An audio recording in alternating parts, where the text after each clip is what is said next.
Down there, decompressing, come up.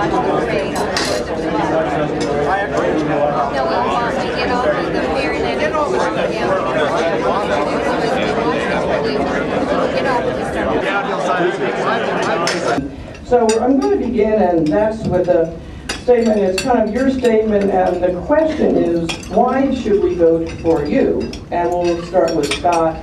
We'll start with Scott. Let me just reintroduce myself a little bit. I'm Scott Peters. I'm the City Council President. I'm sure you know me from that role, but you may not know that for 16 years prior to my being on the council, I practiced law. I practiced law in some large, major international law firms, including Baker & McKenzie here. Then I practiced for 5 years in the Office of County Counsel, where I was the county's environmental defense lawyer. I supervised our team that did environmental law and land use law. And then I was in my own firm. I subsequently got a partner, Suzanne Barco, who's downtown here. Yeah. She and I did environmental law for about 4 years on our own as I ran for office to replace Harry Mathis. I think I offer some experience that is unique to the field, and I would say just call out two things. One is the experience I had as a litigator, but particularly in the Office of County Counsel, which I think is a model for how a public law office can be run. We have expertise in-house to handle legal problems in a cost-effective way that is protective of taxpayers and solve problems, which is yellow meat. 30 seconds. 1 minute. And then, of course, as a city council member for the last 7.5 years, and I've been honored to be the first council president in the new form of government that many of us work together to create.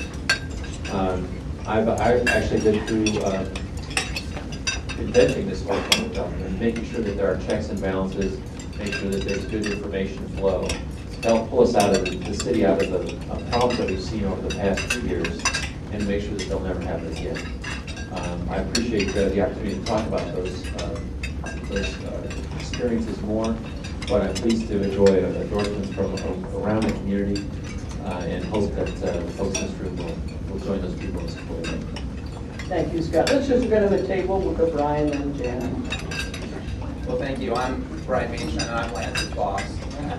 No, I'm a city council member for the city of San Diego, and I represent the 5th district. Before I was elected to city council, I was a business attorney for small, medium, and large businesses. We did everything from mediation, arbitration, and litigation. But I think maybe most importantly, and something that's has to avoid litigation. I don't think litigation should always be the first stop, with my apologies to some of the attorneys in here who would like that, but I think that should be something that's a last resort. A lot has happened to change our city government. We've changed entirely our form of government, created an ethics commission. I was pleased to help spearhead the efforts to get State Route 56 done, preserve about 11,000 acres in the San Pasqual Valley, and I've had to lead my district through not just one, but 2 major fires. Before being elected to City Council, I was the Executive Director of Teen Court, a program for nonviolent first-time juvenile offenders, where we work in partnership with local high schools and local law enforcement to turn these kids around. Typically through the juvenile system, it's about a 50% reoffense rate. We're typically anywhere between 8 and 12%. It's been really a very helpful program to reduce juvenile crime in our community. And I'm known, I think, for having a good staff and being able to recruit and retain well. Again, those qualities I think are important in the city attorney's office. And I look forward to the remainder of the debate today to go through the issues that I know are important to all of you. Thank you, Brian. Jane? It's great to be here. Thank you for having us. I like speaking in front of any group I'm not sentencing or giving jury instructions to. For the last 10 years, the last decade, you haven't seen too much of me. I've been on the bench. Before that, I was in the political world. I was mayor of a city that was functional, that had a good city. We balanced our budget, the city of Poway. Got some experience on how a city attorney and a city council should interact. I went to the state legislature and wrote some laws having to do with civil and criminal justice. And I gave up politics and went on the bench. I bring some unique experience, I believe, to this office. I have practiced the law, been an attorney for 32 years with large case experience in managing a private law firm, a growing and successful private law firm. I have written the law in Sacramento, and I have taught the law at all 3 law schools.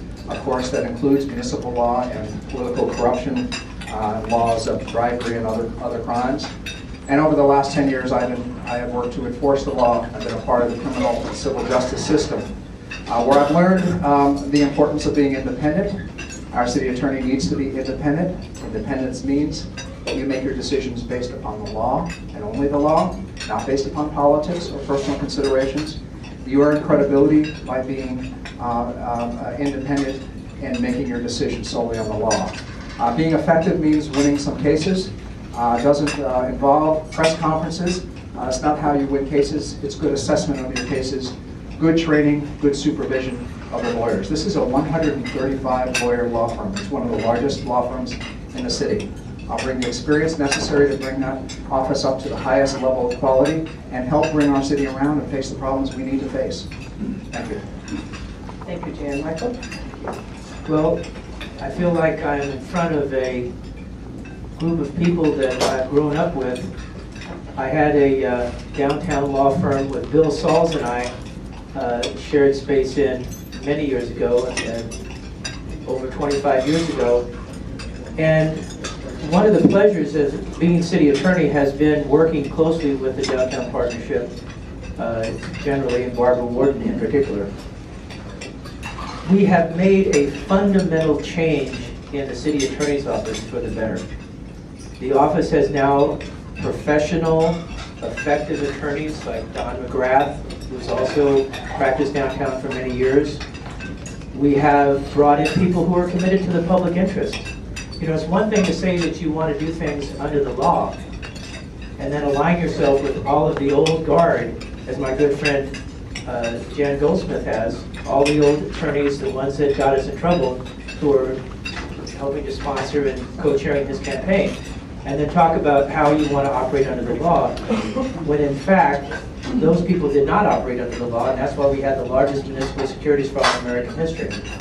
The city attorney's office works for you. If you're the Downtown Partnership and you have a problem, Barbara Warden knows you can call us, and we will be on it, and we'll be working diligently on it, just as all the other citizens have that same opportunity. That's true if it's the blues band at the beach, the mini dorm problem that we solved, the recycling problem that we solved, the Kensington ambitious development problem that we solved.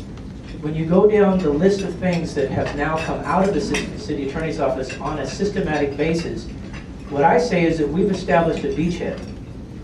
And what we need is to thank and excuse our council members who got us into so much trouble.